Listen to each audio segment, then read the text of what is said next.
nilipat ko sila kasi basa sila ng ulan din sa bintana. Nilagyan ko sila ng tissue.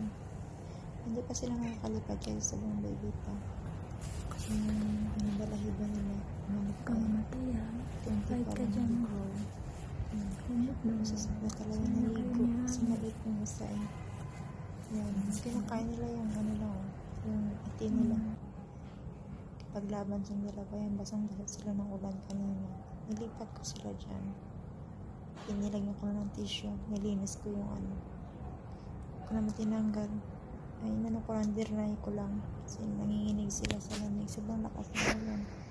Kawa naman.